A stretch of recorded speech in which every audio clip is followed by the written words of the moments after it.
Bonjour à tous et bienvenue dans cette émission qui s'adresse principalement aux investisseurs débutants, mais pas uniquement. Si vous êtes un investisseur confirmé, vous pouvez aussi être intéressé par cette émission. Je m'adresse principalement aux débutants parce que quand on démarre en bourse, on sait souvent pas trop où aller, pas trop dans quoi investir. Les actions en direct, ça fait souvent peur, c'est compliqué, on ne sait pas comment analyser des actions. Et on arrive souvent à la conclusion que le plus simple, c'est d'acheter un ETF monde, un ETF MSCI monde, c'est-à-dire qu'on investit en fait dans un fonds indiciel qui va suivre la performance des 1400 plus grosses entreprises des 23 pays considérés comme développés. Donc en gros, on investit en un clic dans les 1400 plus grosses entreprises mondiales. Alors je dis en gros parce que j'ai bien précisé que c'était les 23 pays considérés comme développés, donc il manque les pays émergents, notamment la Chine. Mais c'est globalement une très bonne idée d'investir dans cet indice. C'est un indice qui est très diversifié, 1400 entreprises, vous imaginez, même s'il y a beaucoup d'entreprises américaines. Les États-Unis pèsent 72% de l'indice, suivi par le Japon, presque 6%, le Royaume-Uni, presque 4%, le Canada, 3%, et la France un peu en dessous de 3%. En termes de secteur, c'est plutôt bien diversifié, même si évidemment en 2024, il y a une forte présence d'entreprises technologiques avec 26%. On a des entreprises financières, beaucoup de banques avec 15%. On a la santé, 12%, l'industrie, 11%. Alors je pourrais continuer longtemps, mais on voit qu'en termes de secteur, c'est plutôt bien diversifié. Là où on retrouve vraiment l'importance de la technologie, et notamment de la technologie américaine, c'est quand on regarde les plus grosses positions de l'indice. Puisqu'on va retrouver dans l'ordre Microsoft, Apple, Nvidia, Amazon, Meta, la maison mère de Facebook et Instagram, Alphabet, maison mère de Google et YouTube, et Lilly dans la santé, Broadcom et JP Morgan. Alors cet indice MSCI Monde dont on va parler aujourd'hui, c'est l'indice le plus utilisé pour investir dans les entreprises mondiales. Depuis, il y en a beaucoup d'autres qui ont été développés, notamment d'autres qui intègrent des pays émergents, mais j'ai voulu dans cette émission rester au plus simple. Donc je suis resté sur l'indice le plus utilisé. Et pourquoi est-ce que j'ai voulu me focaliser sur un seul indice aujourd'hui ? Parce que même en décidant d'investir dans un ETF MSCI Monde, une fois que vous avez ouvert votre compte chez un courtier en ligne par exemple, vous allez vous rendre compte qu'il n'y a pas un seul ETF MSCI Monde, ou plutôt ETF MSCI World, c'est la manière dont il faut le chercher chez votre courtier, mais vous allez en trouver des dizaines, presque des centaines. Et la grosse question qui va se poser à ce moment-là, c'est lequel choisir, et c'est justement ce qu'on va voir aujourd'hui. Alors je ne vais pas vous présenter tous les ETF MSCI Monde qui existent, ce serait inutile, il y en a beaucoup trop. Donc ce que j'ai fait, c'est que j'ai déjà fait un tri, un gros tri, parce qu'il y a énormément d'émetteurs, et c'est pas parce que l'émetteur est gros que ces ETF sont les meilleurs. Le premier émetteur en Europe, c'est iShares, qui est une filiale de BlackRock, qui est suivi par le champion français Amundi. Ensuite, on trouve DWS, avec notamment des ETF sous le nom de Xtrackers, et enfin Vanguard et UBS. Il y a beaucoup d'autres banques ou émetteurs qui fournissent des ETF, mais voilà les principaux. Les critères que j'ai pris en compte pour vous les présenter, ils sont assez classiques. Bien sûr, c'est l'indice en premier. Donc là, vous l'avez compris, je suis resté sur ce fameux indice MSCI Monde. Ensuite, la qualité de l'émetteur, mais tous les gros émetteurs que j'ai cités sont de qualité. Ensuite, on a la devise de cotation. J'ai éliminé les ETF qui ne traitaient qu'en dollars, qu'en francs suisses, qu'en livres sterling, etc. Parce que je pars du principe que la plupart d'entre vous ont intérêt à acheter directement ces ETF en euros. Donc, au final, la différenciation se fait beaucoup sur les frais et puis sur la liquidité, c'est-à-dire la facilité à acheter ou vendre au meilleur prix. Et quand je pense frais, je pense aux frais de gestion, on va beaucoup en parler dans cette émission, qui sont pris chaque année, mais aussi aux frais de transaction. Pourquoi ? Parce que si l'ETF que vous choisissez ne cote qu'à Londres, comme je le disais, en dollars, mais même à Londres en euros, ou bien s'il cote qu'en francs suisses en Suisse, vous allez payer beaucoup plus cher à chaque achat et vente que si vous pouviez l'acheter tranquillement sur Euronext Paris directement en euros. Et en général, c'est là où votre courtier propose les frais les plus bas. Ensuite, je dois avouer que j'ai un critère supplémentaire que vous pouvez tout à fait ne pas avoir, c'est que toute chose égale par ailleurs, je préfère investir auprès de notre champion français Amundi. Alors, c'est pas du tout une vidéo sponsorisée, mais c'est vrai que je trouve qu'on a pour une fois dans un domaine un champion français. On n'est pas obligé d'acheter américain ou pas obligé d'acheter chinois pour avoir ce qu'on désire, soit de la qualité, soit un prix bas, etc. On va le voir, il y a certains des ETF Amundi qui sont bien placés. Ce ne sont pas les seuls, il y a aussi des très bons ETF, on va le voir chez d'autres émetteurs, mais voilà, c'est le petit dernier critère que j'ai utilisé. Il y a un critère que je n'ai pas utilisé, c'est celui de la performance. Parce qu'effectivement, si vous comparez les performances de ces différents ETF MSCI Monde, donc qui sont censés tous suivre le même indice, donc qui sont censés tous avoir la même performance, vous allez trouver des petites différences de performance. Et il y a effectivement des ETF qui ont mieux performé en 2022 que d'autres, en 2023, en 2024, etc. Mais pourquoi est-ce que je ne prends pas en compte ça? C'est parce que c'est purement une question de chance, de manière de répliquer l'indice, etc. Donc c'est pas quelque chose qui est réplicable. C'est pas parce qu'un ETF a fait mieux que les autres qui sont sur le même indice une année que ça va forcément se reproduire, puisqu'il n'y a aucune décision derrière. Donc ça, c'est un critère que j'ai pas pris la performance. Je pars du principe que l'ETF qu'on va sélectionner va suivre à très peu de choses près son indice de référence, qui est donc, vous l'avez compris, le MSCI Monde. Alors avant de parler des ETF Monde disponibles en PEA, donc avec un plan d'épargne en action, je vais déjà parler des ETF qui sont beaucoup plus larges, vous allez en trouver beaucoup plus, qui sont disponibles soit en compte titre, donc normalement votre courtier en ligne devrait vous proposer la quasi-totalité des ETF MSCI Monde disponibles, mais aussi dans vos assurances vie, dans vos PER. Voilà, à chaque fois que vous avez des enveloppes, normalement, votre assurance vie, je l'espère, va pouvoir vous proposer des ETF, et notamment des ETF Monde. On parlera des ETF Monde qui sont éligibles au PEA un peu après. Je vais donc commencer par les ETF les moins chers aujourd'hui disponibles en Europe sur ce fameux indice. Ce sont les ETF d'UBS, et notamment l'UBS ETF MSCI World, parce qu'UBS a frappé un grand coup en baissant leurs frais qui étaient de 0,3% par an, ce sont les frais de gestion annuels dont je parlais un petit peu plus tôt, donc ils les ont passés de 0,3% à 0,1%, et les 0,1% des ETF d'UBS, ce sont les plus faibles du marché aujourd'hui. Alors, je vous mets les codes en vidéo pour ceux qui ont l'image, parce que utiliser les noms pour les ETF, le titre des ETF, c'est très trompeur, c'est assez dangereux. Ils se ressemblent beaucoup, donc on peut facilement se tromper de devise, de politique de dividendes, etc. si on se base uniquement sur le nom. Donc on utilise soit un code court qu'on appelle un ticker, soit un code un peu plus long qu'on appelle le code ISIN, et qui est en général celui qu'il vaut mieux utiliser pour passer un ordre chez votre courtier, notamment votre premier ordre. Vous copiez-collez le code ISIN, comme ça vous êtes sûr d'acheter le bon ETF. Petite remarque quand même, une fois que vous avez sélectionné le bon ETF, votre courtier vous proposera parfois une place de cotation que vous pouvez normalement changer.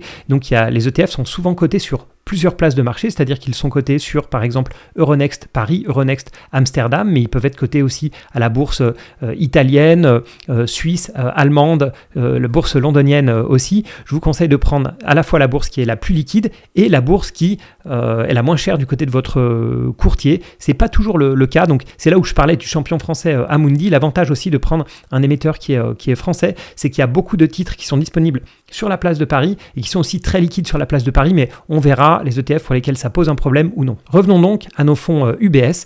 Donc je vais vous donner deux tickers. Le premier ticker, c'est UBU7. C'est pour cet ETF UBS qui distribue les dividendes. Et il y a le même, mais qui ne lui capitalise les dividendes, c'est le UETW. Si vous n'avez pas besoin de revenus, je vous conseille d'utiliser un ETF capitalisant, c'est-à-dire qui réinvestit automatiquement les dividendes. C'est plus pratique et vous serez souvent moins imposé. Ces ETF UBS sont cotés à la bourse suisse, en dollars et en francs suisses, mais aussi sur le marché allemand, ce qui permet de les acheter en euros. Alors, même si ces ETF UBS sont les moins chers du marché, ce ne sont pas mes préférés. Mon préféré est à peine plus cher, avec des frais de 0,12%. C'est le Amundi MSCI World 5, alors le 5 en chiffres romains, donc avec un V. Son ticker, c'est le LCWD, c'est celui que j'utilise dans mon assurance vie. Il a plusieurs avantages par rapport à ceux d'UBS, et notamment la liquidité, parce qu'il a beaucoup d'encours, beaucoup plus d'encours que ceux d'UBS, donc plus il y a de personnes qui ont un ETF en portefeuille, plus il va y avoir de volume et plus vous allez potentiellement avoir un prix intéressant au moment de le traiter. Mais surtout, son avantage principal, c'est qu'il se traite principalement sur des places de cotation en euros, notamment sur les marchés allemands, français et italiens, alors que l'ETF d'UBS s'adresse surtout aux Suisses. Et d'ailleurs, si vous êtes Suisse, il n'y a pas de raison d'aller chercher ailleurs, ces ETF d'UBS sont très bien. Mais en tant qu'investisseur français, et notamment en euros, il faut savoir qu'il y a 95% du volume qui a lieu sur l'ETF en francs suisses, contre 5% sur l'ETF en euros. C'est ce qui me ferait choisir l'ETF d'Amundi à un coût à peine supérieur aux ETF d'UBS. Alors à ce même coût de 0,12%, vous allez trouver d'autres ETF, notamment les ETF Xtrackers, mais uniquement celui qui distribue les dividendes, puisque celui qui va capitaliser les dividendes serait un peu plus cher à 0,19%. Et il y en a un autre qui est le SPDR de State Street, le SPDR MSCI World UCITS, qui est aussi bien, très bien, vous pouvez l'acheter, mais c'est là où je sors mon critère, je préfère le champion français à choisir entre un ETF State Street et un ETF Amundi, je préférais Amundi, mais globalement, il ne faut pas se leurrer. Si vous êtes dans des assurances-vie françaises, si vous avez un plan épargne retraite français, etc., ou un courtier, bon, le courtier vous proposera à peu près tous les ETF, mais c'est vrai que si vous investissez au travers d'une assurance-vie française, il y a de grandes chances qu'elle vous propose en priorité cet ETF Amundi plutôt que ceux qui viennent de State Street ou de Xtrackers. Donc voilà, mais globalement, on peut dire que les Xtrackers Amundi et puis le SPDR, celui de State Street, sont à peu près au même niveau. Mais si on veut un ETF capitalisant, mais il en reste plus que deux, il reste plus que le Amundi et que celui de State Street, le SPDR. Maintenant, beaucoup d'entre vous ont des PEA. Le PEA, c'est plan épargne en action. C'est une enveloppe qui est intéressante fiscalement et qui permet principalement d'investir dans des actions européennes. Et d'ailleurs, si vous êtes débutant, que vous n'avez pas encore ouvert un PEA, c'est quelque chose à considérer. Vous n'êtes pas obligé de l'ouvrir et de mettre un gros montant, mettez vraiment le montant minimum, mais au moins vous aurez commencé à ouvrir cette enveloppe de PEA qui permet d'être défiscalisé au bout de 5 ans. Donc plus il est ouvert tôt, mieux c'est. Et comme je disais, c'est principalement dédié aux actions européennes. Mais il y a une petite astuce qui permet aux émetteurs d'ETF de proposer des ETF qui ne sont pas investis que dans des actions européennes, mais qui leur permettent d'être éligibles malgré tout. Je ne vais pas passer trop de temps sur les détails techniques, mais sachez que ça existe. Donc dans votre plan épargne en action, donc avec une fiscalité allégée, vous pouvez acheter un ETF Monde, un ETF World, mais vous allez avoir beaucoup moins de choix. C'est pour ça que j'ai préféré parler d'abord du compte titre. Vous allez principalement être limité à 2 ETF disponibles. Le premier, c'est le classique d'Amundi, l'Amundi MSCI World UCITS, qui a 2 tickers, le ticker CW8 si vous voulez que les dividendes soient réinvestis et le ticker EWLD si vous préférez que les dividendes soient distribués, qu'ils vous soient payés sur votre compte PEA. Ce fameux ticker CW8, c'est un ETF qui est extrêmement utilisé historiquement par les épargnants français puisqu'il est resté très longtemps tout seul sur cette niche en fait des ETF monde investissables en PEA, mais il y a un petit nouveau qui est arrivé de BlackRock qui est le iShares MSCI World Swap PEA qui a comme ticker WPEA et qui est venu mettre un pavé dans la mare. Pourquoi est-ce que je parle de pavé dans la mare? Tout simplement parce que l'ETF d'Amundi a des frais de 0,38%, donc relativement élevé, mais qui s'explique par le fait que c'est un peu plus complexe la structure nécessaire pour être en PEA, alors qu'iShares a débarqué avec son nouvel ETF et des frais uniquement de 0,25%. Et c'est vrai que c'est quand même une différence importante, d'autant plus que l'ETF d'Amundi a un autre désavantage, c'est son prix, puisqu'il vaut aujourd'hui 500 €, qui ne rend pas très pratique pour faire des petits investissements réguliers. Si vous voulez investir 50 €, 100 €, 200 € par mois, ce n'est pas possible avec ce CW8. Il vaut mieux, si vous voulez rester à tout prix chez Amundi, il vaut mieux se tourner vers le distribuant qui est moins cher. Mais c'est vrai que iShares a frappé fort en proposant un ETF qui vaut lui autour de 5 €, donc qui est parfait pour investir quelques dizaines d'euros ou quelques centaines d'euros par mois. Le principal avantage qu'a Amundi par rapport à iShares, c'est qu'il a beaucoup plus d'encours, il est à peu près 30 fois plus gros, mais ce qui nous intéresse ici, c'est pas trop combien est détenu par tel ou tel ETF, c'est surtout le volume. Et il se trouve que les ETF iShares sont très actifs avec un volume qui est à peu près la moitié de celui d'Amundi. Donc même s'ils sont beaucoup plus petits, les ETF iShares, dans ce cas-là, il y a un volume qui est largement suffisant.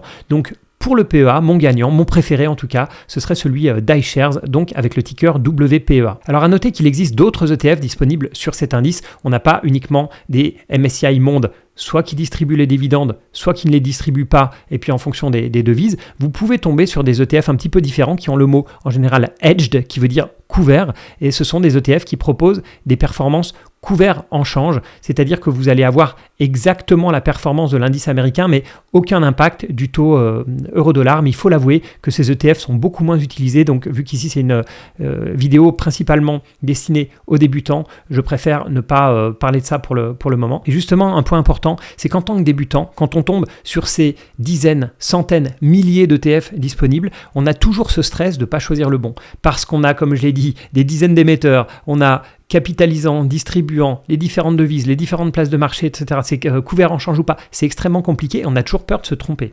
Mais là où il faut vraiment se déstresser, c'est qu'à partir du moment où vous avez choisi un ETF Monde, qu'il est autorisé par votre courtier ou par votre assurance vie, etc.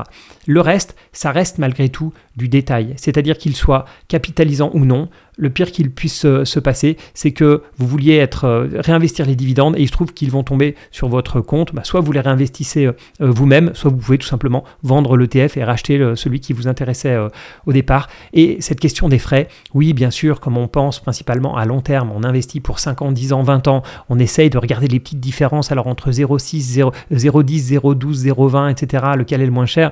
Et la réalité, c'est que ces frais sont extrêmement faible. Tous les frais dont on a parlé, ils sont extrêmement faibles. Même le 0,38%, quand je compare aux frais de gestion des fonds il y a quelques années, qui eux se comptaient plutôt en pourcent, ce n'est pas non plus un pourcentage extrême. C'est pour ça qu'il ne faut pas non plus absolument se tourner, enfin se dire, oh là là, je fais une erreur incroyable en achetant un ETF qui a 0,15% de frais, alors qu'il en existe un autre à 0,10%. Voilà, la place de cotation est aussi importante, la liquidité est aussi importante. Donc, je vous ai donné mes deux préférés, que ce soit pour compte titre, assurance vie ou bien pour PEA. Mettez-moi en commentaire celui que vous préférez et pour quelle raison, ou bien est-ce que votre assurance vie vous propose ce type d'ETF. Une assurance vie, selon moi, qui ne propose pas d'ETF, c'est quand même un souci dans le monde d'aujourd'hui. Si on nous oblige à rentrer dans des fonds actifs qui ne battent pas souvent le marché et qui en plus ont des frais extrêmement importants, voilà, c'est quand même gênant. Mettez-moi tout ça en commentaire, en tout cas ça m'intéresse beaucoup. Bien sûr, comme d'habitude, je vous remercie énormément de suivre ces vidéos. Vu que j'aurai potentiellement un public un petit peu plus débutant sur cette vidéo, dites-moi les questions vraiment les plus basiques que vous vous posez, celles que je pourrais traiter en